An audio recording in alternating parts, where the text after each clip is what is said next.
Assalamualaikum warahmatullahi wabarakatuh. Bismillahirrahmanirrahim. Nahmaduka ya ghafuru ya syakuru. Mashalli wa sallim barik ala sayyidina maulana Muhammadin wa ala alihi wa sahbihi asma'in nama ba'du. Kula niki cerita ibadah sing ringan-ringan mawon. Tapi dadekne mlebu swarga. Amin. Terus kula badhe cerita siji mazhab Hasan Sadzili. Terus Hasan Sadzili niku thariqah sing dianut Gus Wafi. Kula nggih beberapa kali dapat ijazah saking Mbah Mun, saking bapak kula. Di antaranipun nggih pesen teng Gus Wafi, sebagian lewat kula ziarah teng Baruzak nggih. Baruzak Termas. Abdul Hasan As-Sadzili nate pas teng dalem ditamoni pemuda. Pemuda niku ngrudu. Di kampung kami banyak maksiat, di kampung kami banyak kesalahan. Niku sepundi? Jaga Abdul Hasan As-Sadzili niku ringan. Sehingga mboten sragen. Contohnya mboten sragen.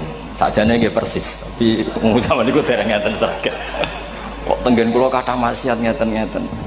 Jawab Abdul Hasan As-Sadzili enteng ngoten. Man ahabba alla yusawaha fi ardi alla yusawahu fi ardi faqad ahabba alla tadhara maghfiratu wa alla tadhara syafaatuhu sallallahu alaihi wasallam. Dadi wong bayangno donya ora ana salah iku padha karo ora kepengin roh ghafure Allah Subhanahu wa ta'ala. Mulane mazhab Sadzili paling bandel, ngurusi wong bandel paling bandel ya mazhab Sadzili. Ngger kiai Sadzili iku ora umate macam-macam. Mulane teng Indonesia niku penak, sing ketunan putih seneng nabi, sing ireng nggih seneng nabi, sing ra ketunan nggih seneng nabi. Mulane setan ku bingung. Nyongkone sing seneng nabi keturunan putih tok, sing seneng keturunan ireng ya seneng nabi, sing ra ketunan ya seneng nabi, sing lakenan ya seneng nabi. Jadi kelompok itu kathah sangat. Ini penting kalau aturaken mergi madhab Sadzili niku pancen dados pembanding madhab Sayyid Abdul Al-Haddad. Madhab Abdul Hasan As-Sadzili niku sing paling masyhur diriwayataken dening Shahibul Hikam. Mergi Ibnu Athaillah As-Sakandari muridé Abdul Abbas Al-Mursi, Abdul Abbas Al-Mursi muridé Abdul Hasan sinten Asy-Syadzili. Niku madhab ingkang bener-bener jadi pembanding. Mergi teng bab husnudzon niku beliau itu pakar. Orang itu bisa yarjuwa hawal yaumil akhir. Orang itu bener-bener dibikin nyaman mbek Allah mbek Rasul. Misalnya ngeten, sampean sowan Allah iku kudu arep-arep disangoni. Kena arep disangoni berarti nganggep Allah iku medhit. Mulane tomak niku penting. Tapi mbek pangeran aja mbek wong, tapi mbek pangeran mbek. Dados limangka nayar juwa hawal yaumal akhir. Riyen niku zaman kula alit. Niku anggere ana santri lunga iku sangu sak umbalan. Mergo yakin kiai iku nyangoni. Lho diyakini nyangoni iku keren, berarti diyakini lomo. Lha kok yakin mlebu neraka, berarti nganggep Allah gak Rahman Rahim. Lan yakin mlebu napa? Swarga. Mok modal urun maulid sak dina ora urun malah entuk. Terus niki rontok-rontok salah tapi muga-muga itu sepura pangeran. Nggih wau. Nak sampean bener niku sifat ghafuri Allah nganggur, nggih. Kerhane efektif ana sing salah. Mulane wonten cerita wonten tiyang teng mulazam donga ya Allah, kula paringi mboten nate salah. Niku jawabe pangeran fa'ina adhu ghufra. Wong ora tau salah sifat ghafur iku nganggur. Niki cerita sing sampean aja niru kula. Niki cerita ilmu. Niku mazhab Abdul Hasan apa? Asy-Sadzili. Benten madhabe Sayyid Abdul Al-Haddad itu jalure khauf. Jadi dosa gede apa cilik? Ora ana gede, ora ana cilik. Kowe aja delok sing mbok dosani, aja delok dosane tapi delok sing mbok dosani iku sapa. Misale Gus Wafi ngutus santri teng mriki, "Cung, tukokno rokok." Rokok itu barang makruh misal. Mestinya kan santri oleh bantah, niki kiai ku piye to barang makruh kok kon nuku. Tapi masalahnya kan arah dituruti ya gelo tenan. Jadi ojo delok kongkonane penting ra penting, tapi mukhalafah iku sababul fir. Misalnya kados kula niki teng mrikan wonten botol minuman. Cung pindah rene itu kan barang sepele. Terus sampean takok urgensinya apa ya harus dipindah. Iku santri mangkelno to. Ya dipindah wae pokoke penting nu. Menurut itu cara pandang Sayyid Abdul Al-Haddad. Ki aja geman bantah pangeran senajan to perintahe sepele. Piye-piye mukhalafah ngono iku jenenge nah cara Abdul Hasan As-Sadzili nggih boten barang gede mbek cilik kudu ana bedane wong ana kabair ana saghair. Mosok WA janda beda mbek goncekno ya kudu beda. Wong WA tok kok padha mbek napa? goncekno iku kudu beda, kudu ana sawair, kudu ana napa? Kabair. Tapi cara Sayyid Abdul Haddad mboten delok sing mbok maksiati iku sapa. Sehingga khazanah kita niki penuh dengan ilmu. Mulane wonten bab ijtihad. Ijtihad niku ruangannya luas sekali. Ya kula bolak-balik nyontokno. Kula sakniki kan jare wong akeh kiai gedhe. Jare wong akeh kula niku kiai gedhe. Nek diundang anak kipan tangga yo bingung. Ora teko sawane kiai gedhe sombong, diundang wong cilik ora teko. Teko iku mahjubno kiai sing ora tau pahayu. Kuwi bingung. Nyatane kula ora teko nggih do matur nuwun Gus. Athok kula mboten lakon. Nah kula teko kan mesti ordere teng kula mboten. Cara sing tok pitik gedhe nggih kula, salam templek gedhe nggih kula. Berhubung kula ora teko ngresgeni tiyang kathah. Saiki misal wonten takok, kiai gedhe diundang musala cilik iku kesunatan teko apa makruh teko? Cara ijtihad, cara sampean makruh teko napa kesunat? Kula misale diundang ning Sragen ning musala Penceng. Kula niku sunat teko napa haram teko? Haram ya bener lagi kayak haram ya. Setuju haram. Mergo mahjubno ya haram setuju niku. Itu ijtihad. Ijtihad itu ranahnya itu karena nggak bisa ditebak. Ijtihad itu nggak bisa ditebak. Kalau ada cerita kata tentang ijtihad, niki betapa umat Rasulullah umat sing bejo, pilihan-pilihan ijtihadnya dibenarkan. Masyhur tenggene cerita Bani Quraidah. Nabi ngendikan, engkau kowe jogeman salat asar kecuali sampai neng kampung Bani Quraidah. Ternyata kurang 2 kilo atau 3 kilo matahari itu mau terbenam. Sebagian sahabat sholat sebelum sampai Bani Quraidah karena takut sampai Bani Quraidah sudah kodok napa asar. Sebagian tetap sholat di Bani Quraidah meskipun sudah kodok asar. Ketika lapor Nabi semuanya dibenarkan. Semenjak itu ada pintu sing darani pintu napa ijtihad. Mengenai kalau bolak-balik cerita, wonten kiai nak tangkok, cung kowe ngaji mek sapa? Ngaji kalian tiang niki. Kiaimu tahu nangis mboten? Lereni ngaji mek kiai ra iso nangis, berarti atine atos. Nak Abdul Hasan Asadili takoki cung kowe ngaji mek kiai sapa? Kiai fulan. Tahu guyu mboten nate, lereni kiai ra iso syukur mbok jani. Kiai ra iso syukur kok mbok jani. Karena itu masalah ijtihad. Nggih masalah napa? Ijtihad. Ijtihad itu polanya enggak jelas. Wonten kiai ora gelem mulang wedok nggih kathah, alasane wedi fitnah. Wong pancen iman pas-pasan mawon nembe wong ayu ya bingung. Tapi nak diwalik, nak kiai ora gelem mulang wong wedok terus sing mulang wong fasik, to aliran sesat iku ya repot. Kowe ngrasa paling gak sesat. Ya sudah seperti itu masalah-masalah apa? Ijtihad. Nah, kalau tak cerita saat ini balik cerita tentang Burda. Burda itu nak ngelem Kanjeng Nabi. Niku pancen diilmoni tenan. Kalau niku Burda berjanji tiba, niku setengah hafal. Pancen riyen mbah kula buyut-buyut kula niku pesene ken hafal tiba, hafal berjanji, hafal Burda. Wis mboten ngengken ngapal loh, tapi karena sering baca akhirnya hafal. Kalau beri beberapa contoh, ngelem niku nak mboten diilmoni itu kualitasnya tidak bagus. Tapi kalau diilmoni itu kualitasnya bagus. Kalau beri contoh begini. Saya itu kalau pidato atau khutbah atau ngaji, apalah terserah istilah jenengan atau ceramah. Biasanya kalau seneng istilah ngaji, niku mesti ikuti sing gampang mawon. Wa ala alihi wa sahbi ajmain. Ajmain itu kalimatun fariqah bainana wa bainasyiah. Fa innana nukrimu jami'as sahabat.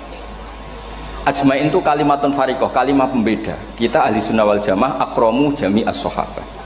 Ada kelompok sing akramu sahabian wa ahanu sahabian akhir. Sehingga ajmain itu harus kita baca. Itu karena itu kalimatun fariqah, kalimat pembeda. Kata-katanya hanya ajmain.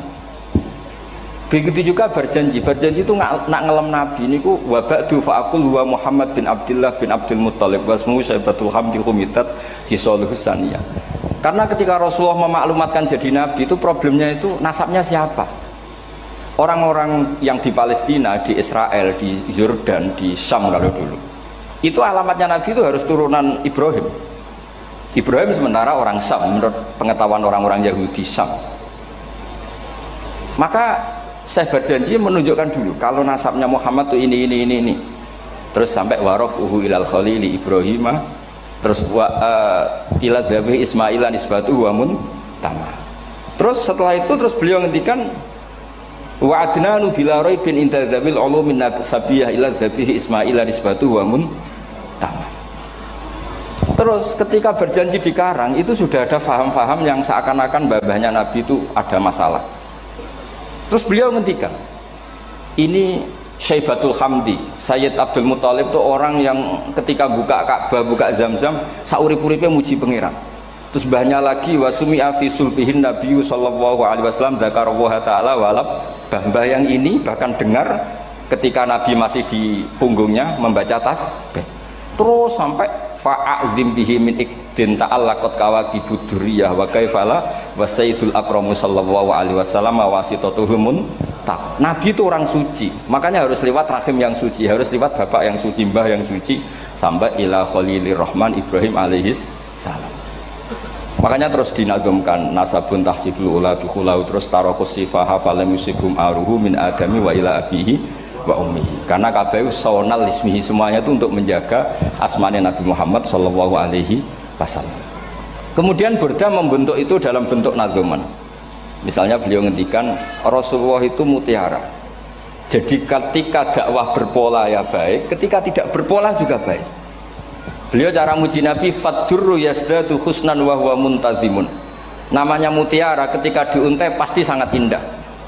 Tapi terus-terusannya itu wale sayang kusu qadran ghairu muntazimi. Tapi namanya mutiara, mbok berserakan pun tetap indah. Jadi unik. Berarti ketika beliau muji Nabi dakwah tertib pernah. Sholat tuh harus begini, harus begini, harus begini. Beliau sholatnya tumakninah tertib. Tapi Nabi pernah sholat gak tertib. Duhur tuh 2 rakaat. Mana anak kiai rodok lalinan itu ya anak sana tuh. Duhur itu 2 rakaat. Tapi barokahnya Nabi duhur 2 rakaat diketahui cara sholat kalau salah itu gimana. Umpama Nabi sholatnya bener terus, itu akan kesulitan kita solusinya ketika ngalamin apa? Kesalahan. Makanya Nabi ngendikan ma kuntu ansa walakin unas sali as-sunnah. Itu mestinya ratau lali, tapi didesain lali biar bisa jadi sunnah. Wonten tiyang salate sawi maca surat Baqarah. Wonten tiyang badhe njupuk wedhuse lah cara Indonesia. Bareng kesuwen piyambake mufaraqah. Walhasil Mu'ad matur Nabi, ini munafik di tengah-tengah sholat kok mufaraqah. Si penggembala unta ini juga ngeklaim, ya Rasulullah imam kita tidak benar, sholatnya kesuwen. Pikirannya wong ora bela imame. Ternyata Nabi gak belok sing ngangon. Afattanun anta ya Mu'ad. Wong imami wong seragen surat Baqarah. Wis pokoke kulhu wae. Jadi Islam itu segampang itu, semudah itu. Sehingga wonten tiyang niku isane maca kulhu, rakaat ula nggih kulhu, saniyah nggih kulhu, pokoke kulhu. Sampai sok makmume ku mangkel. Waduh, si imam iki gak keren, mosok main apa? Kulhu. Dilaporno, ya Rasulullah ini imam yang kau tugaskan di kampung kami niku amen maca kulhu, Mam. Ditimbali be Nabi, kenapa kamu baca kulhu terus? Li annaha sifatullah, karena itu sifatnya Allah. Maka saya senang mengulang-ulang sifatnya. Terus kata Nabi, saya barusan dikasih wahyu Allah bahwa Allah mencintai kamu karena kamu mencintai surat kulhu. Nah ini ijazah yang seragen ini ku apa? Nanti maca timbang maca idza samsu kuwirat bulet nang tengah. Jajal ampun tak tes sakniki. Kiai paling pinter teng seragen kan maca idza samsu kuwirat di depan umum. Mungkin nak dhewean roh tapi nang ngarepe Habib Doa ngarepe Gus Wafi meriang nak muntir. Wah, ngoten niku kula ndek kanca niku imame level desa, bareng imami teng kecamatan salat Id. Mersiapno surat Tabarakalladzi biyadil mulk. Suwengi diapalo lanyah sampai ambeke hafid. Niku nyatane ya malah klirune fatal, malah lali ra maca Fatihah. Saking semangate ben ketok imam keren maca surat napa? Tabar. Jadi yo ribet. Terus kula suwun seneng Nabi niku kados senenge para ulama. Niku nak nyipati Nabi niku gampang. Kula niki beto kitab Saraipun Burdah kalian Saraipun Barjanji. Niku kalau ngelem Nabi niku sederhana sebenarnya. Tapi itu yang mengena. Bisa ulang lagi niku sing mengena. Misalnya dawe Imam sing aran Risalah Qusyariyah. Tegene Bukhari ini cerita Bukhari. Nanti semua Nabi ketika di akhirat tuh nafsi. Jadi roh prahara kiamat itu pun gak dinyali mau muni nafsi. Nabi ini cek kober ngendikan ummati umat. Ketika semua nabi ku pelo wis ra iso muji pangeran, Nabi Muhammad di depan Allah tesih saged muji.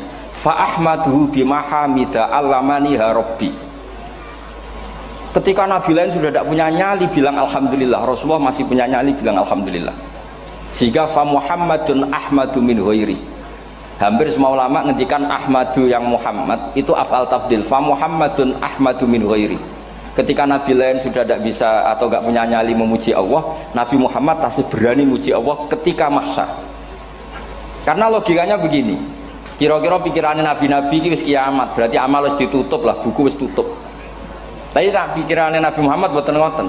Allah itu tidak diganggu oleh apapun, tidak kena atau tunduk sama konstitusi apapun. Sampean ra iso ketemu Allah nih pun akhirat, jenengan pun boleh macam-macam nih, pun tutup buku betul sakit. Rahmatnya Allah tidak bisa dibatasi oleh akhirat. Saya ulang lagi, rahmatnya Allah tidak bisa dibatasi oleh akhirat. Makanya Nabi tetap berani mengajukan syafaat meskipun sudah finish, sudah akhirat sudah finish. Sehingga Nabi muji-muji Allah, akhirnya Allah ngendikan ya Muhammad irfa' ra'sak wasal tu'tah wasfa'tu syafa'. Sudah Muhammad, kamu minta apa tak kasih. Saatnya beliau minta hak nopo syafaat, disebut maqamam mahmud. Dan ini kula waos kitab kersane orisinil niki betapa sayangi Rasulullah SAW teng kita.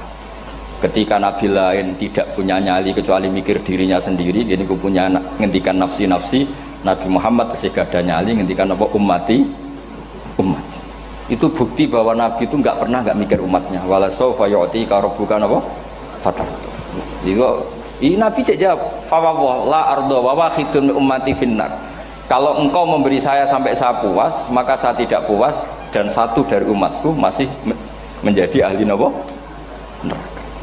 Ini kalau waos nak sampean orang nangis kebablas. Ini cerita betapa Rasulullah SAW. Niki jarang tiang maos niki kalau waos kersane tambah mahabbat dengan Rasulullah SAW. Dados niki kula cerita ketika Rasulullah ketemu pangeran teng Sidratil Muntaha niku diredaksekno burdah nggih diredaksekno burdah fakhusta kulla fakharin ghaira mustarakin.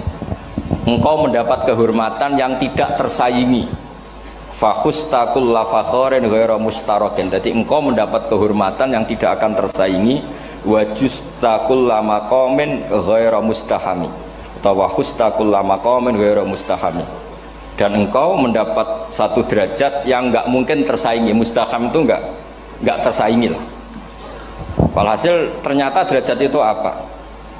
Gini ku ketika Rasulullah ketemu Allah Ta'ala teng Sidratil Muntaha niku Sayyidah Aisyah radhiyallahu anha tangklet, ya Rasulullah malladzi auha ilaika rabbuk izqal fa auha ila abdihi ma auha. Qala ya Aisyah aturidina anta alami ma la ya'lamuhu Jibril wala Mikail wala nabiyyun mursalun wala malakun muqarrabun. Nggih Aisyah, bagaimana mungkin kamu tanya sesuatu yang bahkan Jibril itu tidak tahu, Mikail itu tidak tahu, dan semua malaikat yang dekat maupun nabi yang jadi rasul semuanya tidak tahu hubungan saya, kedekatan saya dengan Allah membicarakan apa. Niku sing dimaksud burdah kaima tafuza biwaslin ayya mustatarin wonten sing maca ayyi mustatarin anil uyuni wasirrin ayya muktatamin. Jadi nabi ketika ketemu Allah di Sidratil Muntaha itu ada misteri yang hanya nabi yang tahu. Nabi niki ibu-ibu harus bangga Sayyidah Aisyah jenenge bojo wanita tangklet. Ambek nabi itu sing ngeles. Itu rahasia yang Jibril saja tidak tahu, Mikail saja tidak tahu, masa kamu tanya? Niki khase wong putri ini. Ya Aisyah, as'aluka bi Abi Bakrin ila ma a'lam tani. Gimana cara Jawa tak kada nomor tuamu nak gak gelem cerita. Terus kunane kuno niku nggih wong wedok niku saged ngancam niku. Dadi kamane wis ngancam. Aku lapor bapakku, aku digo mulih sampean ra bojo kabare. Ya rada ribet jenengan ngadepi wong wedok niku ra diribet. Terus faqala akhirnya Nabi cerita, tapi ya tentu tidak semuanya diceritakan. Inni lama kuntu qaba qausaini qultu Allahumma innaka adzabta al umam ba'duhum bil hijar wa ba'duhum bil masih. Oh ya, ini halaman 63 62 teng kitab Khasyatul Bajuri alal Burdah. Ya, kitab Hasyatul Bajuri alal Burdah. Ya Allah, Engkau menyiksa umat-umat sebelum umat saya, sebagian bil hijarah wa ba'dum bil masri wa ba'dum bil khosfi. Fama anta fa'ilun bi ummati. Lalu yang akan kau lakukan untuk umatku itu apa? Reputasi jenengan sama orang-orang yang durhaka itu selalu menyiksa. Ada yang pakai batu, yang dilikuifaksi, faksi, ada yang pakai ini. Mosok umatnya kekasih jenengan podo ngoten. Berarti Nabi ku mun nego lah. Nego supaya gak sama. Faqala unzilu alaihimur rahmah min ananis sama wa ubaddilu sayiatihim hasanat. Ndak, saya ndak seperti itu dengan umatmu. Waman sa'alani a'taituhu waman tawakkala saterusé. Terus wa fid dunya asturu alal usad wa fil akhirah usyaffi'u kafihim. Orang-orang yang masih maksiat di dunia tak kasih hak tobat, dan nanti di akhirat tak kasih hak syafaat. Engkau tak kasih hak syafaat. Mulane ini penting dingertosi, bilih ukuran Nabi baik itu gampang nak sampean ngaji ngangge ilmu. Syafaati li ahlil kabair min ummati. Sok syafaatku kanggo wong sing salah akeh. Wong Nabi ku ora melok dosa kok mikir nyafaati. Nak rapi-apike wong ora mungkin. Wong sing dosa iku sampean, sing salah sampean, sing mikir solusine Kanjeng. Nah, lho wong kok apikane ngono iku gak mungkin ta wong. Wong sing salah ku sampean, sing diutang yang sampean, sing kasus ku sampean, sing mikir Kanjeng. Nah, itu cara ulama ngelem Kanjeng Nabi. Mulane khodam tuhu bimatihin astaqilu bihi dzunuba umri madha fi syi'ri wal khodami. Dadi aku ngelem Nabi iku sebagai bentuk ngelem sing dadekno dosaku ben disepuro pangeran. Misalnya kita suka alpat, muji alpat, suka innova, muji innova, suka kebun, muji kebun. Sing ribet tuh nak suka hewan, seneng kucing ngambil ngelem kucing. Lho bareng ngelem Kanjeng Nabi kok ora iso. Mulane jare Burdah, aku iku ngelem apa tau iso, mosok aku ora tau ngelem Kanjeng Nabi. Makanya terus beliau hidupnya, kemampuan syairnya didedikasikan hanya nggo ngelem Kanjeng Nabi Muhammad sallallahu alaihi wasallam. Mulane terus ngendikan wa huli kholasi khaira multazim. Saya dedikasikan kecerdasan saya untuk ngelem Kanjeng dan Nabi, dan itu solusi terbaik. Lalu nak ngelem Kanjeng Nabi kadang kebablasan, sampai dikritik banyak ulama karena kebablasan. Gini masyhur beliau ngendikan wala yadi ka rasulullah jahu kabi idzal karimu tajalla bismi muntaqimi. Wonten naskah sing tahalla duka wau teng mriki diwaos napa tahalla napa tajalla tahalla ya. Wonten naskah tahalla wonten tajalla artosipun ngeten. Ya Allah, nabimu ini engkau gelari nabi yang ar-raufur rahim, sebagaimana yang sering disebut Habib Ali Al-Habsyi. Jika nabimu itu ar-raufur rahim, maka ketika engkau mau menyiksa saya dengan atas nama engkau al-muntaqim, zat yang tukang nyiksa, yang menyiksa, maka gelar engkau kepada nabi yang raufur rahim itu kamu kemanakan? Jenengan kudu konsisten, terus kadung ngarani nabi ini jenengan raufur rahim. Maka sifat jenengan yang muntaqim jangan pakai dulu, karena saya ini umatnya Nabi yang kamu beri gelar Raufur Rahim. Paham tuh jenengan? Maksudnya ya aja sida nyiksa wong kadung mbok arani Raufur Rahim. Dadi wala yadi ka Rasulullahi jahu kabi idzal karimu tajalla tatahalla bismimun takim. Terus sekarang Burdah jenenge Muhammad. Allah kadung janji wong sing jenenge Muhammad ora bakal disiksa. Sebetulnya maknanya ya Muhammad Sayyidul Anbiya nih. Tapi ketika ono panggilan Muhammad ke depan, Muhammad gak boleh disiksa. Jeneng kula nggih Muhammad. Terus Burdah nu saking yakine ngendikan fa inna li zimmatan minhu bi tasmiyati Muhammadan wa huwa afal khalqi biz zimma. Gusti jenengan kudu eling nami kula niku Muhammad. Wong sing jenenge Muhammad itu ora oleh disiksa. Padahal maksudnya ora oleh disiksa kan Kanjeng Nabi Muhammad, tapi piyambake namine Muhammad. Terus ngendikan malih in ati dzamban fama ahdi bimuntaqidi minan nabi wala habli bimun sorim. Gusti kula pun iman mbek jenengan. Iman itu nilainya tertinggi. Jenenge iman nilai tertinggi, maka iman nggak bisa dibatalkan hanya karena saya salah. Berarti pangeran kok diruwayu, dipeksa, kudu ngakoni nek dene umat Rasulullah sallallahu alaihi wasallam, dan in ati lamun nekane ingsun dzamban ing dosa. Fama ahdi bimuntaqidin, maka perjanjian saya dengan engkau tidak boleh dibatalkan. Itu termasuk hebatnya umat Rasulullah sallallahu alaihi wasallam. Apapun salahnya niku tetap diakoni umat Rasulullah sallallahu alaihi wasallam. Mergo termasuk kelebihan Nabi itu gak ada hak napa? Syafaat. Nggih, eling-elinge termasuk kelebihan Nabi uga ada hak napa? Syafaat. Meskipun kita tetap khawatir jenenge dosa nggih istighfar, tapi aja dadi putus asa mergo napa in anti dzamban fama ahdi bimuntaqidi minan nabiyyi wala habli bimun sorim. Terus niku cerita-cerita madhe ulama teng Rasulullah sallallahu alaihi wasallam. Mereka milih kata-kata sing wong apik eling terus. Nggih eling terus. Wau kados wau fadurru yasdatu husnan wa muntazimu wa laysa yang kusu qadron ghairu mun.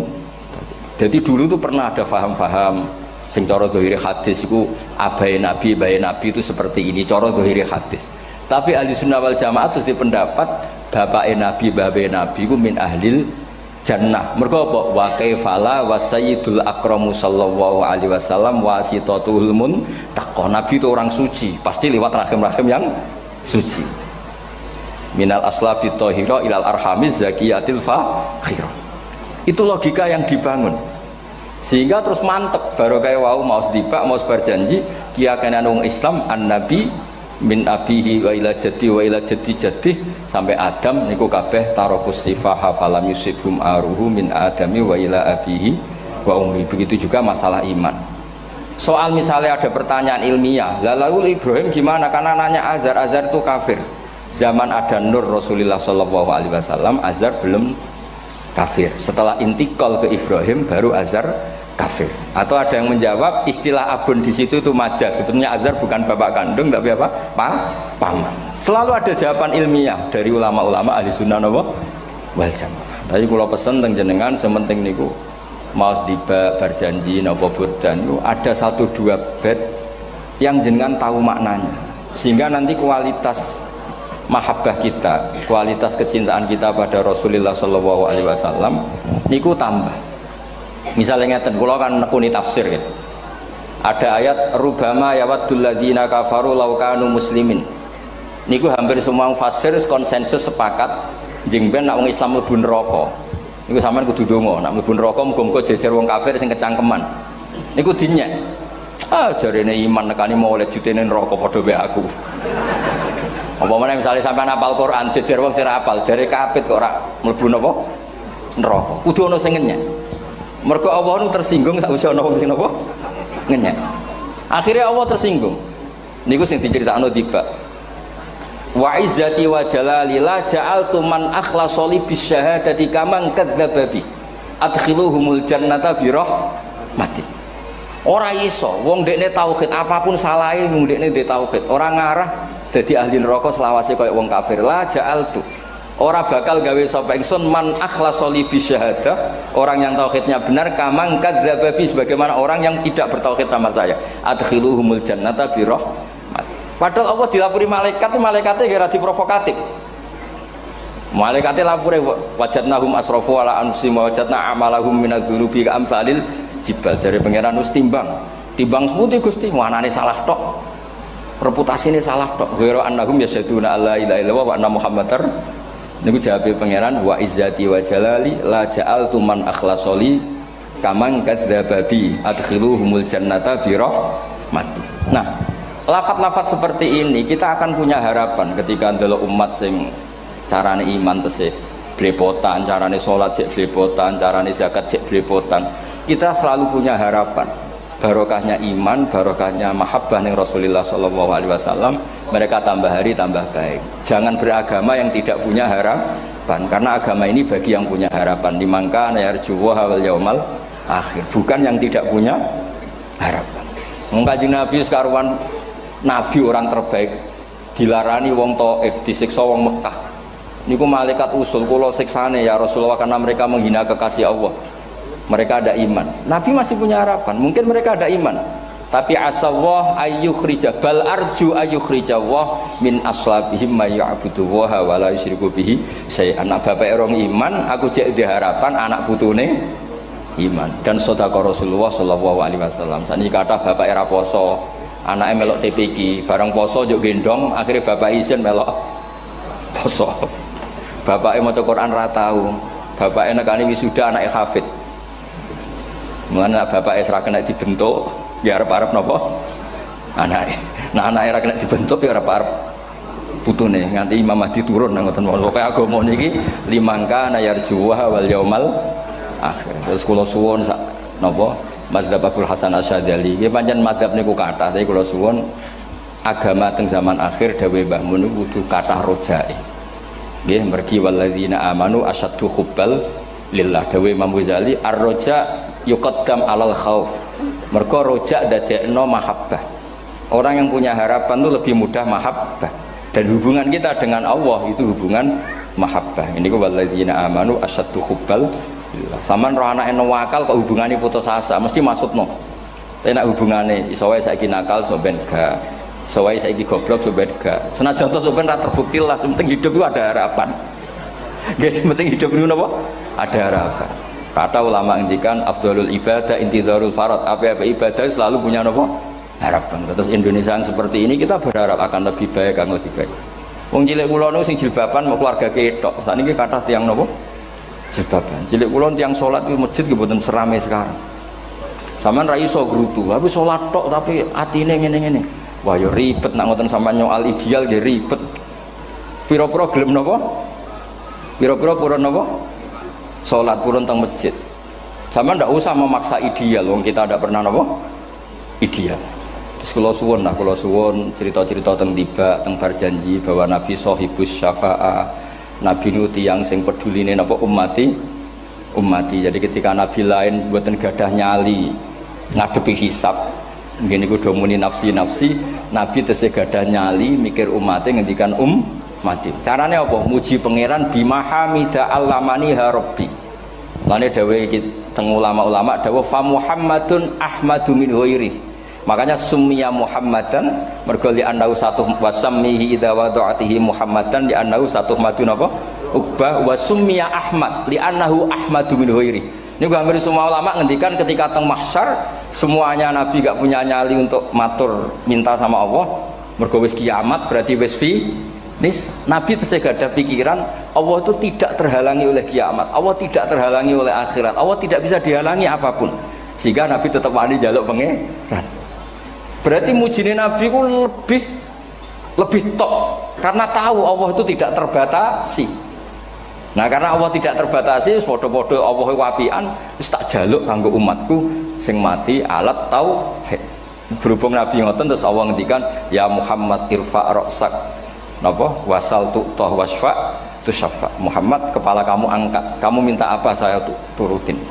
Terus Nabi minta hak napa syafaat. Seseorang bertobat. Dulu umatnya Nabi Musa ada yang menyembah anak sapi, ijel itu, harus tobat.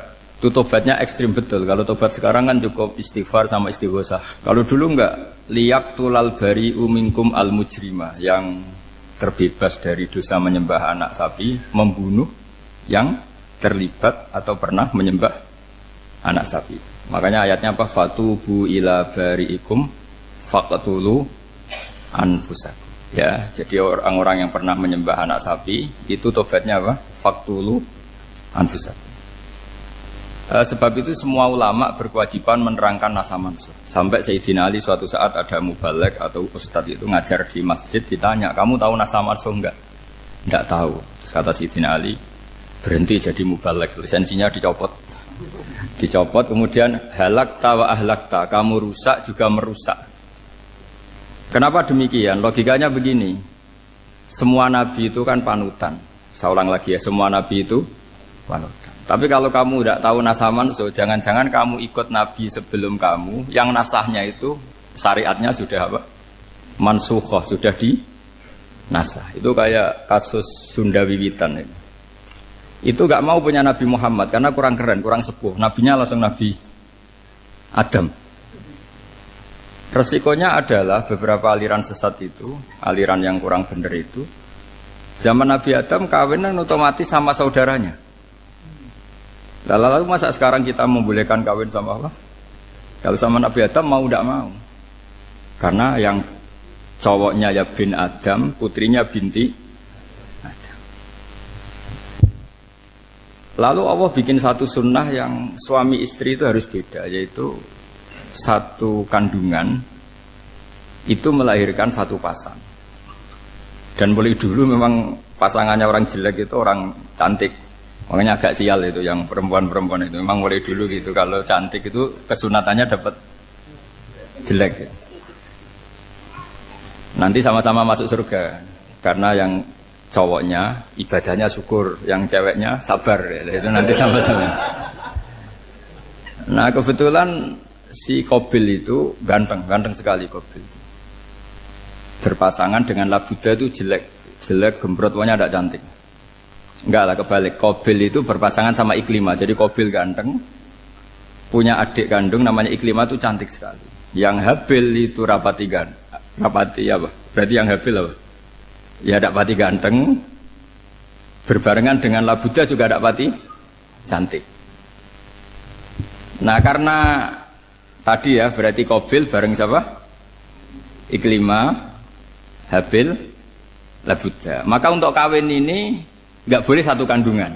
Jadi dulu karena nggak ada perbedaan ibu bapak, mau tidak mau beda. Yang penting beda. Yaitu akhirnya apa? Qabil dapat Labuda, yang Habil dapat Iklimah karena beda kandungan. Itu sudah cukup. Nah, akhirnya kan nggak terima si Qabil. Masa orang ganteng dapat orang jelek. Jadi mulai dulu itu maunya orang ganteng ya dapat orang cantik, nggak terima. Tapi Allah ngatur seperti itu. Akhirnya terjadi percekcokan. Nah, dulu itu semuanya itu religius, sehingga ukuran percekcokannya masih religi, yaitu ya gini saja, kita ngadakan kurban, yang diterima itu ya menang. Ya ternyata dalam kompetisi itu yang menang siapa? Habil. Akhirnya Habil jadi menikahi siapa? Iklim. Kalau sekarang kompetisinya kan siapa paling kaya ya menang, lebih gampang. Nah kemudian bayangkan misalnya, ya saya ini menerangkan asa mansuh. Kita semua sering ngomong, sering berkoar-koar, sering menyarankan atau mewajibkan para nabi itu panutan dalam semua perilakunya. Ternyata ada beberapa perilaku yang sudah dinasah atau dihapus ketentuannya oleh syariatnya Rasulullah Shallallahu Alaihi Wasallam. Maka mengenali nasah mansuh itu keharusan dalam ulumul Quran, ya. Makanya Allah mengatakan apa? Manansah min ayatin aw nunsiha pasti na'ti bi khairim minha aw misli. Jadi saya nerangkan nasah mansuh itu dua sesi. Satu sesi antar nabi, dua di internal syariatnya apa? Nah, sekali saja hari ini dok, sudah setelah itu anggap pinter sudah. Kalau sudah jangan tanya lagi. Nah, ada beberapa lagi syariat yang masalah metode. Dulu Nabi Nuh itu dibolehkan oleh Allah saking mangkelnya sama orang kafir. Saya ulang lagi, orang kafir itu kan biadab sekali, nempat buminya Allah, makan rezekinya Allah, kemudian mengkafirkan Allah. Pikirannya Nabi Nuh, orang biadab gini nggak layak hidup, itu pikirannya Nabi Nuh. Kalau dia pakai militer, tidak punya militer, ya pakai langit akhirnya. Pakai kekuatan langit, beliau berdoa, Rabbi la tazar alal ardi minal kafirina dayyar. Innaka intazarhum yudillu ibadaka wa la yalidu illa fajirong kafar. Ya Allah, mereka ini orang-orang kafir, padahal pakai bumi engkau, pakai rezeki engkau, matikan semua saja. Jangan sisakan satupun. Karena kalau masih sisa, nanti anak turunnya ya gitu. Gennya gendo ya pasti melahirkan gendo. Gen, wala yalidu illa fajirong kafar. Kalau kamu sisakan pasti melahirkan generasi gendo lagi, kafir lagi. Dituruti sama Allah. Kecuali orang 80 yang ikut Nabi Nuh. Nah orang 80 yang ikut Nabi Nuh ini selamat karena iman. Maka generasi yang sekarang ini termasuk saya semua ini, semuanya turunan orang iman. Maka kita ini punya dua status. Satu, Allah kadang manggil kita ya Bani Adam, karena faktanya kita turunan Nabi apa? Adam. Panggilan kedua adalah Zurriyataman Hamalna Ma'nu. Orang-orang sekarang itu pasti turunan orang yang ikut perahunya Nabi Nuh. Jadi nasab kita ini sudah steril. Sudah tidak ada nasab lewat kafir. Karena yang kafir sudah habis. Semua orang sekarang itu turunan Nabi Nuh. Yaitu disebut apa? Zurriyataman Hamalna Ma'nu. Itu sekitar orang 80. Nah, oleh Allah Subhanahu wa taala syariat seperti ini pernah dituruti, yaitu akhirnya mereka mati semua kecuali orang 80 yang mukmin. Tapi uniknya Allah apa? Era Rasulullah Shallallahu Alaihi Wasallam, Nabi kita Nabi Muhammad itu diutus rahmatan lil alamin. Ketika Nabi didustakan, diusir, disakiti, malaikat gunung, beberapa malaikat sing ahli adab spesial eksekutor lah kira-kira gitu.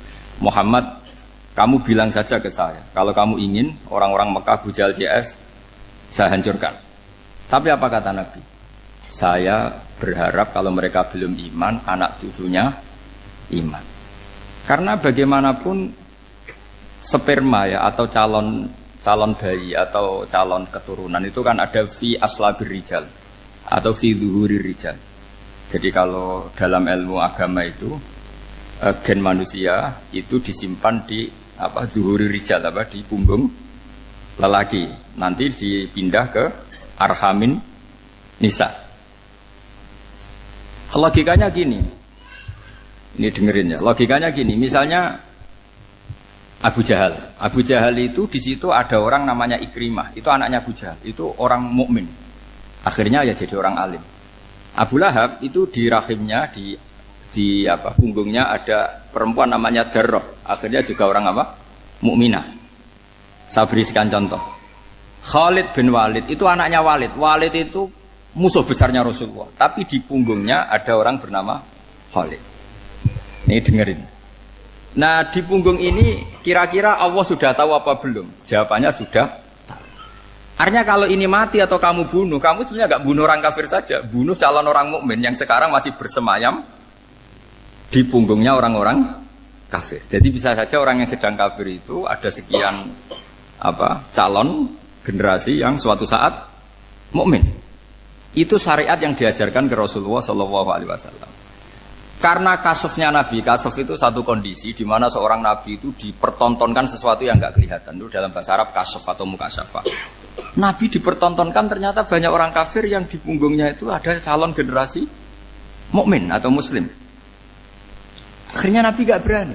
Jangan bunuh. Mungkin bapaknya ada iman tapi anaknya iman. Betul, Abu Jahal punya anak Ikrimah, Abu Lahab punya anak Darroh, Walid punya anak siapa? Walid. Itu mirip seperti kita. Bapak era sholat, anak ETPK sholat. Akhirnya bapaknya katut sholat. Banyak gak di Indonesia? Bapaknya tidak bisa baca Quran, anaknya hafid. Nah, itu kalau bapaknya kamu habis, tidak ada yang meselin. Makanya biarkan hidup saja.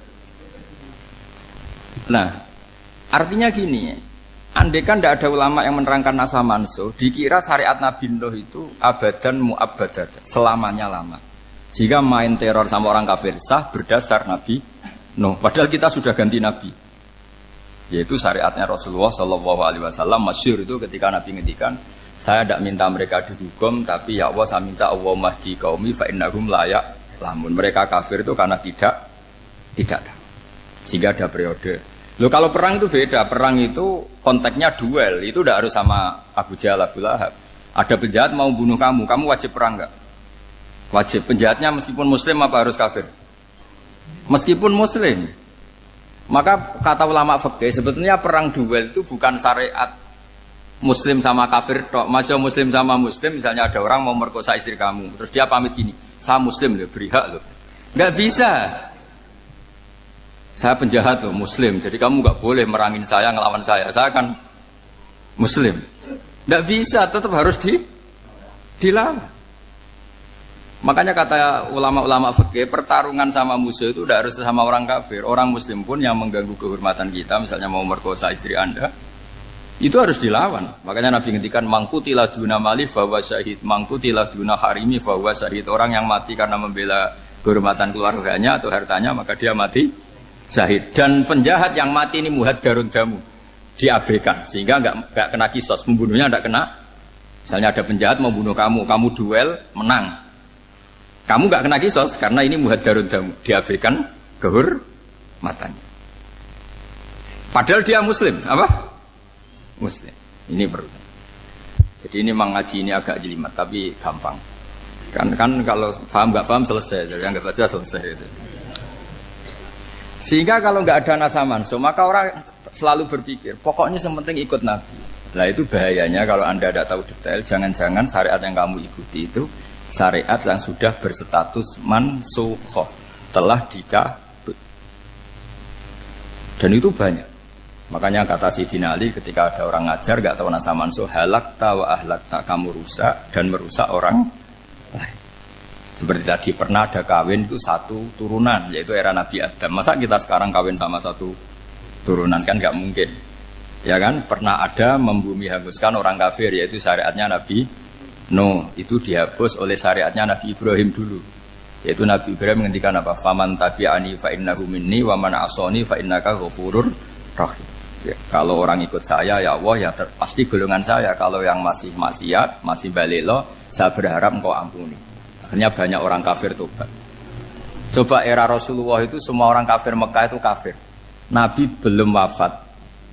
Itu sudah ada 114.000 mukmin semua. Jadi Nabi menangi mayoritas orang menjadi mukmin dari mayoritas kafir. Yaitu disebut wara'aitan nasa yadkhuluna fi dinillahi afwaja.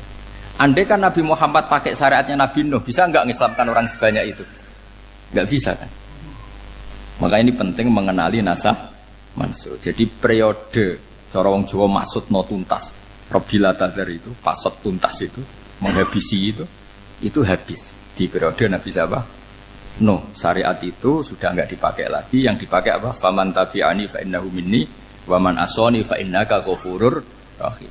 Lah Nabi Muhammad ini nabi yang kena khitab anit tabi' millata Ibrahim hanifah.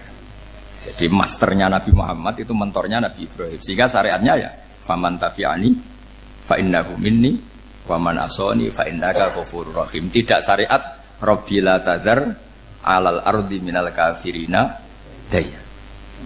Jelas ya. Jadi mengenali nasa manso itu penting sekali karena kalau enggak Anda halakta wa ahlakta, kamu merusak diri kamu sendiri juga merusak orang lain karena menfatwakan hukum yang sebetulnya sudah berstatus mansukh hanya berdasar itu kan syariatnya nabi-nabi dulu. Syariat yang apa? Syariat yang enggak pernah terhapus hanya satu, usuluddin, yaitu tauhid, itu sama. Tapi kalau syariat itu beda-beda atau furu'iyah itu beda-beda. Yaitu tadi saya beri contoh era Nabi dulu kalau ada pakaian najis dipotong, dibuang. Era Nabi Muhammad dicuci. Orang kafir dihabisi oleh langit. Era Nabi Muhammad enggak boleh, bahkan didoakan Allahumma hdi qaumi fa innahum la ya'lam. Di Qur'annya apa? Wa in ahadum minal musyrikin astajaraka fa'jirhu hatta yasma'a kalam Allah summa ablihu ma'mana. Jadi kalau ada orang kafir enggak boleh main dihabisin, mereka beri peluang untuk mengkaji kitabullah hatta yasma'a kalam Allah. Kalau mereka sudah berpeluang ngaji, harus summa ablihu ma'mana, harus dijamin keamanan. Ya, karena apa? Dzalika bi annahum qaumul la ya'lamun. Bagaimanapun mereka memang karena tidak tahu. Nah, kenapa tidak tahu? Enggak.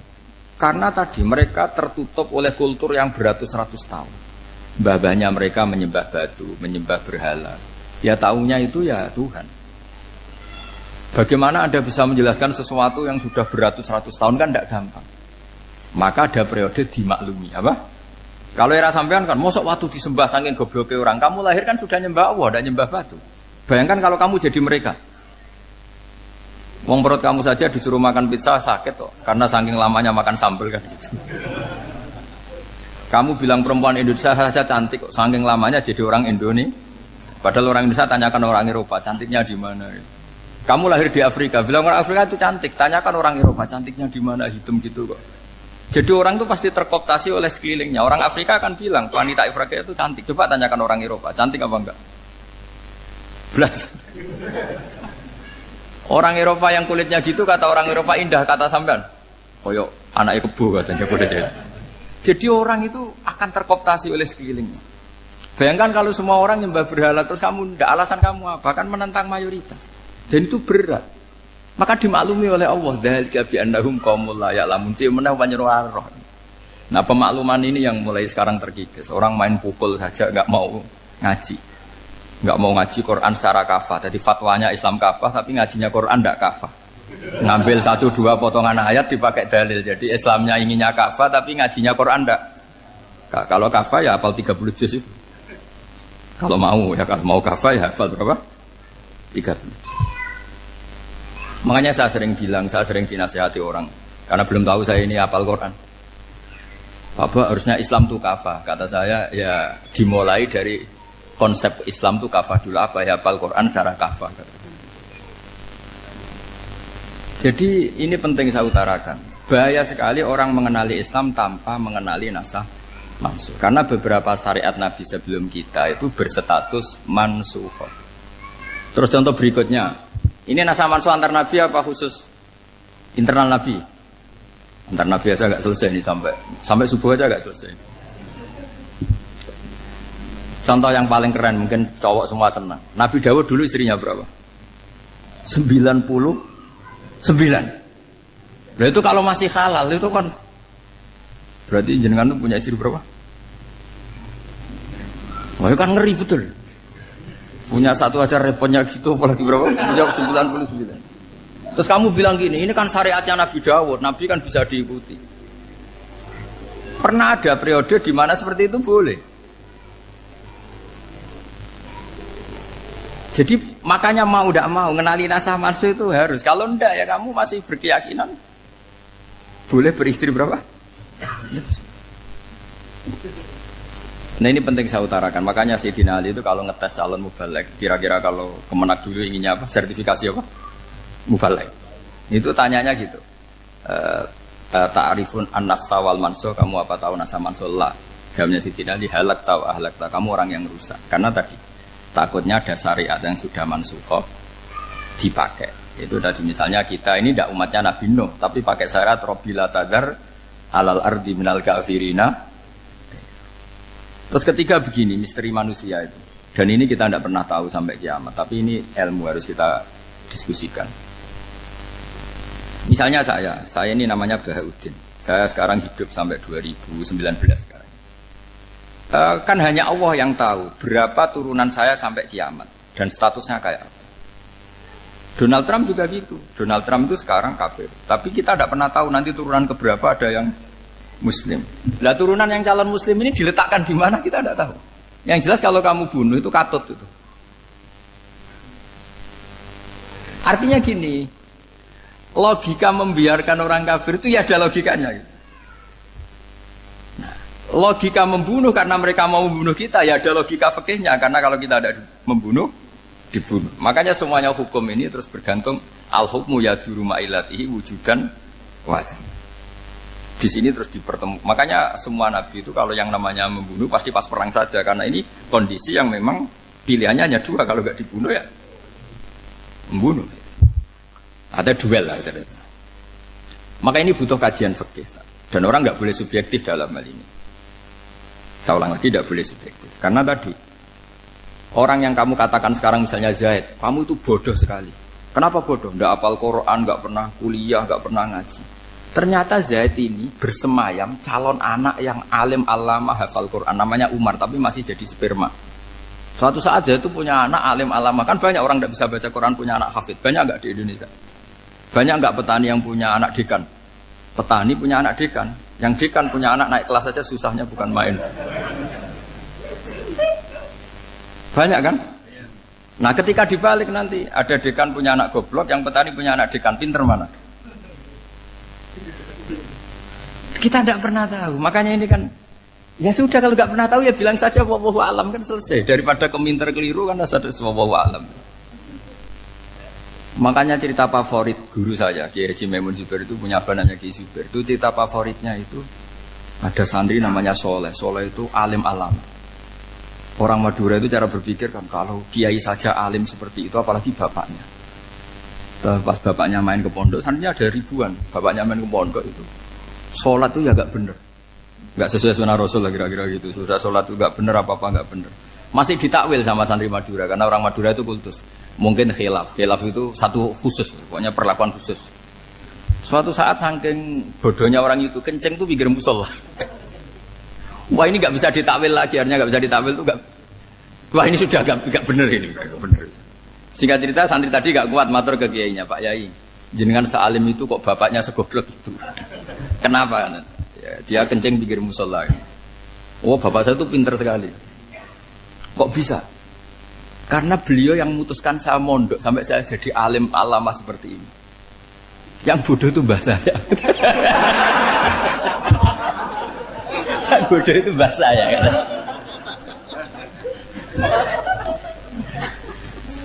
Artinya gini, sekarang misalnya Anda dekan atau Anda rektor atau Anda profesor atau Anda kiai top mubalek kondang. Anda mau balik kondang terus punya anak, gobloknya bukan main. Atau apalagi anaknya ketangkep KPK. Yang satu anaknya orang bodoh jadi dekan. Kalau kompetisi ini pinter mana coba? Ada ahli metodologi tapi anaknya itu terlibat narkoba. Yang ini petani utun, anaknya dekan. Kira-kira kalau dikompetisikan pinter mana? Anaknya pinter petani tadi. Gitu. Yang ketika petani kamu vonis bodoh gitu. Tapi siapa tahu kalau ini menyimpan calon. Paham ya? Kita tidak pernah tahu.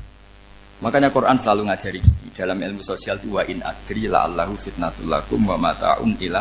Dalam ilmu sosial itu kita harus jawab tidak tahu. Karena mudah. Makanya saya tadi pagi ngaji di direktorat saya bilang, saya pernah diprotes orang, Gus kamu udah jelas 01 atau 02. Ya saya jawab gitu. Manusia itu makhluk yang paling gak jelas. Gitu. Sekarang soleh suatu saat bisa saja gak soleh. Yang sedang gak soleh suatu saat soleh. Sesuatu yang mungkin rubah kok kamu fanatik itu gimana? Nalarnya itu gimana? Coba kita tahu dulu Wahsy itu pembunuh Hamzah, akhirnya mati mukmin ya enggak? Padahal orang yang sangat dibenci Rasulullah karena membunuh Sayyid siapa? Hamzah. Sa'labah yang tukang itikaf di masjid akhirnya su'ul Fatimah. Kita enggak pernah.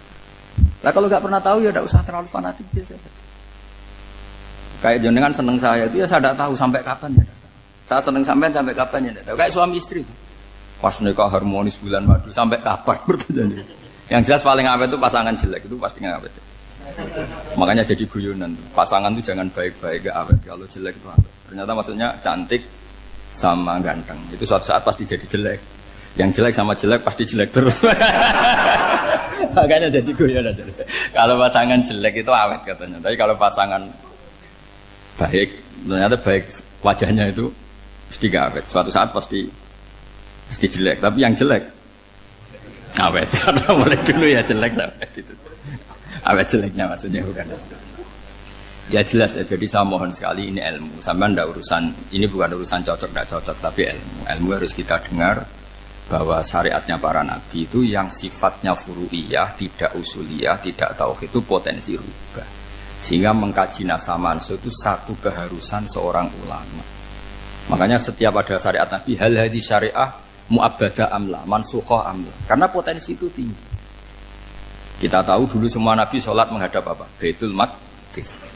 Era Rasulullah dipindah ke Ka'bah. Tapi kalau kamu katakan total Baitul Maqdis ya tidak juga. Nabi Ibrahim mulai dulu madhabnya ke Ka'bah. Tapi kalau Nabi Musa ke Baitul Maqdis. Terus kamu bilang ini 01, 02 ya memang syariat jadi sesuatu yang furu'iyah. Nah, kenapa ini furu'iyah? Jawabannya sederhana. Ketika seseorang menghadap Ka'bah itu menghadap batu apa menghadap Allah? Allah. Ketika menghadap Baitul Maqdis hakikatnya menghadap Allah apa menghadap Baitul Maqdis?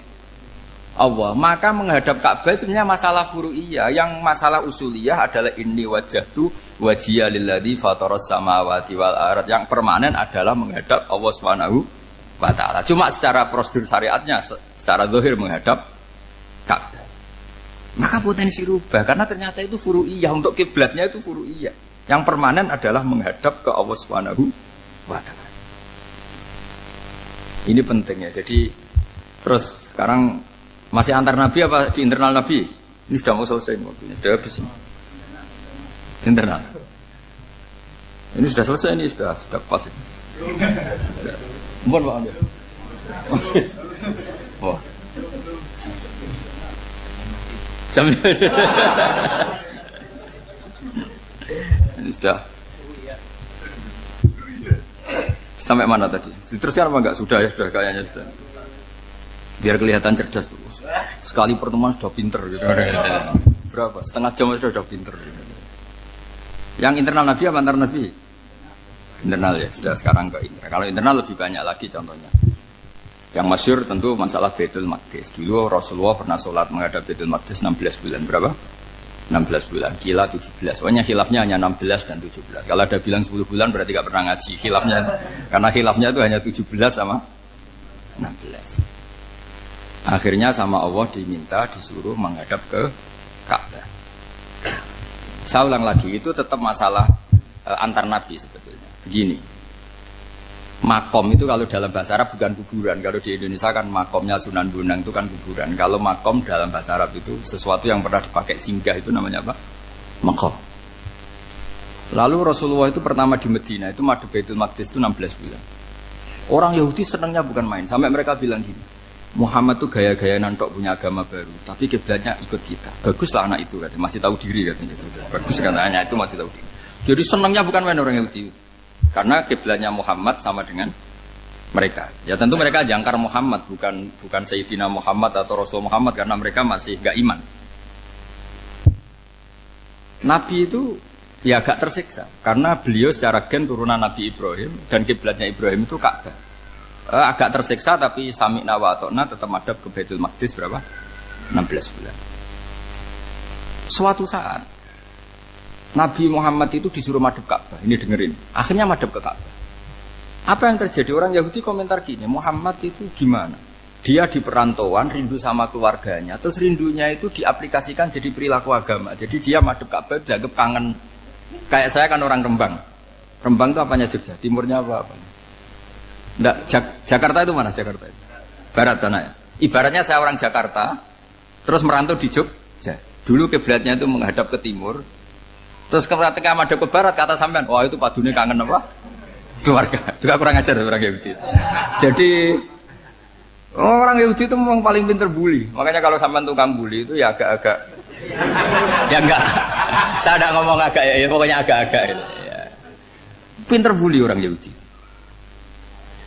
Makanya enggak ada orang debat sepinter orang Yahudi. Yang bisa ngalahkan hanya Tuhan itu. Orang Yahudi yang bisa ngalahkan hanya Tuhan. Sayyidina Ali orang paling terkenal cerdas. Itu kalau sama orang Yahudi itu pusing. Karena ya apa logikanya itu? Saya beri sekian contoh. Ada orang Yahudi tanya gini, Muhammad, kalau kambing mati itu yang bunuh siapa? Ya Allah, mati langsung. Agama kamu itu aneh, Mak. Yang langsung sentuhan Allah haram, tapi yang lewat tangan-tangan jahil manusia malah halal. Harusnya itu yang halal kan orisinal, langsung Allah yang bunuh. Jadi utaknya itu aneh, dari cara berpikir itu aneh. Nah cara sampean ini kan, nak halal pangan kue. Tapi Nabi kan nggak boleh bertutur kata kasar gitu. Kalau yang jadi Nabi saya untalan ngono kan gitu. Tapi Nabi kan nggak boleh kasar. Jadi Nabi itu problem karena nggak boleh apa? Kasar. Kalau kita kan gampang, wis nak halal untalan kan selesai apa? Tapi Nabi nggak boleh kasar gitu. Jadi nak jadi nggak Nabi, nggak sampean itu kan enak. Mau keliru ya pantas, mau apa saja pantas. Karena kan nggak panutan. Kalau Nabi nggak bisa meluruskan kebenaran itu harus tetap sesuai akhlak. Ya jadi agak kerepotan. Makanya punya Umar alhamdulillah ada yang nggak perlu aturan gitu. Jadi enak. Jadi ya itu memang aturannya harus itu. Coba Nabi itu perang tapi nggak boleh bunuh. Kayak apa susahnya? Beliau jadi sasaran tembak tapi nggak boleh bunuh. Kalau sahabat kan enak, duel, relax, santai, bisa tarung. Kalau Nabi nggak boleh. Makanya Nabi meskipun ikut perang terus gak ada sejarah orang yang dibunuh. Ya hanya satu peristiwa itu pun dibaca orang kafir, ditangkis Nabi, pedangnya kembali ke dia mati. Tapi gak ada yang Nabi. Karena Nabi kalau pembunuhan itu terus kayak pendekar kan susah juga punya Nabi kok. Habis perang saya Nabi tanya, Muhammad habis perang berapa? 1000. Ya repot juga punya Nabi mantan apa? Membunuh meskipun yang dibunuh orang kafir. Tapi kan kayak apa ya? Fitrah manusia itu akan menolak kepemimpinan orang yang gitulah pokoknya gak bisa diterangkan itu. Makanya Nabi itu gak pernah bunuh, meskipun kayak apa musuhnya tapi gak pernah bunuh. Untungnya di sekeliling orang-orang yang tadi. Jangan bilang itu suka bunuh ya, pokoknya perang gitu ya. Perang dengan bunuh itu beda loh ya. Kalau perang itu fair apa? Fair. Sampai mana tadi? Nabi Ibrahim ya tadi. Makom tadi saya ulang lagi. Nabi Muhammad menghadap ke Baitul Maqdis itu hanya Allah nuruti. Ini loh Nabi betul. Tahu betul bahwa di antara syariat adalah Baitul Maqdis karena semua Nabi pernah berkiblat Baitul Maqdis. Tapi Nabi ketika menghadap ke Ka'bah, Nabi juga dibilangin sama Allah. Ini loh syariat yang benar karena Ka'bah juga kiblat sing a'taku, lebih tua ketimbang Baitul Maqdis. Maka disebut Ka'bah Atiqah. Ilal Baitil Atiq. Kalau Quran bahasakan Ka'bah apa? Wal yatawafu bil Baitil Atiq. Atiq itu tua sekali. Ya sudah. Ketika berstatus tua itu orang Yahudi seneng, mergo roh kelirune Muhammad. Mereka nantang, Muhammad ayo debat terbuka. Nabi rawuh. Bagaimana Anda bilang Ka'bah itu kiblat tertua? Wong Ka'bah itu pertama yang menghadap sana itu ya kamu. Semua Nabi menghadapnya ke Baitul Maqdis. Terus Nabi Muhammad mulai berargumentasi ilmiah tadi. Enggak, Ka'bah itu kiblatnya Ibrahim. Jadi Ibrahim dulu itu yang mulai dulu kiblatnya itu di Ka'bah. Terus orang itu tanya buktinya apa? Terus dijawab fihi ayatum bayyinatum maqam Ibrahim. Ternyata di situ ada jejak kakinya Nabi Ibrahim, yaitu batu yang diinjak beliau ketika bangun Ka'bah. Itu argumentasi ilmiah. Lah barang orang Yahudi kehilangan ilmu, itu gobloknya orang Yahudi. Makanya yang bisa mengalahkan Yahudi hanya Allah Subhanahu wa taala. Wong Ibrahim saja golongan kita, pengikut kita. Ibrahim itu pengikut Yahudi. Wah, itu Nabi mulai senyum-senyum, mulai tertawa-tawa. Wah, itu goblok orang terdidik. Karena itu ibaratnya kayak kamu bilang Soekarno itu pengagum Puan Maharani. Kira-kira seperti itu. Soekarno itu pengikut Puan. Karena Yahuda itu Yahuda bin Yakub bin Ishak bin Ibrahim. Saya ulang lagi ya, nasabnya Yahudi ya Pak. Yahuda bin Yakub bin Ishak bin Ibrahim. Jadi Ibrahim itu mbah keempat dari Yahuda. Tapi karena mereka kalah debat, Ibrahim itu pengikut Yahudi. Itu sama dengan bilang apa? Soekarno itu pengikut Puan Maharani. Itu kan jadi aneh. Atau Gus Dur pengikut Mbak Yeni. Atau Basim Asari pengikut Mbak Yeni. Itu kan aneh. Wah, akhirnya sama Allah diingatkan. Makanya ada ayat ha antum haula hajastum fi malakum bi ilm falimatu hajuna fi ma laysa lakum bi ilm. Perjanjian debat ini semuanya harus ilmiah. Tapi kenapa perdebatan Anda malah ndak ilmiah? Karena orang Yahudi iftadohu, malu semua. Wah, semuanya Muhammad. Itu satu-satunya kekalahan orang Yahudi. Tapi ayat-ayat seperti ini itu enggak populer. Ayat ha antum haula hajastum fi malakum bi ilm falimatu hajuna fi ma laysa lakum bi. Jadi Islam betapa hebatnya Islam. Kalau debat harus ilmiah. Dan Kanjeng Nabi menantang, ini perjanjian kita debat ini ilmiah. Kenapa sekarang jadi tidak ilmiah? Yaitu kamu mengatakan Ibrahim itu pengikut Yahudi. Padahal Ibrahim dengan Yahudi itu dulu Ibrahim. Bukan ya, mat kalah mat. Tapi tetap ra Islam. Tapi nah, makanya terus Ka'bah dibuktikan ketuaannya lewat apa? Fihi ayatum bayyinatum maqamu Ibrahim. Itu bukan makom kuburan. Karena makamnya Nabi Ibrahim tetap di Hebron, temudi Palestina. Kira-kira itu Palestina. Jare Israel yo ning Israel, mbok menang di. Jare ning Israel yo ning Israel, jare Palestina ning. Saya pernah ziarah ke sana di Hebron. Di makamnya Nabi siapa? Ibrahim. Jadi jelas ya. Jadi nasa mansur itu ketentuan yang dikehendaki Allah Subhanahu wa taala untuk menguji loyalitas manusia, menanggalkan semua akalnya.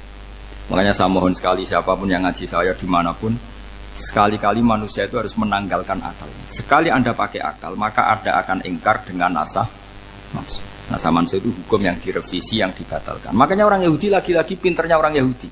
Merovokasi orang-orang yang Islamnya belum kuat, diprovokasi gini. Ungzuru ila Muhammadin tahayyara fi din yukhillu yawman wa yuharrimu ukhra. Lihat itu Muhammad, dia kebingungan cara beragama. Kadang bilang A, besok bilang B. Jadi nasa mansub dianggap satu bentuk kebingungan. Gak kurang ajar tapi. Wah, akhirnya sebagian orang yang murtad. Makanya nasa mansub itu satu peristiwa yang menjadikan banyak orang murtad. Karena diprovokasi orang Yahudi bahwa itu bentuk kebingungan Muhammad.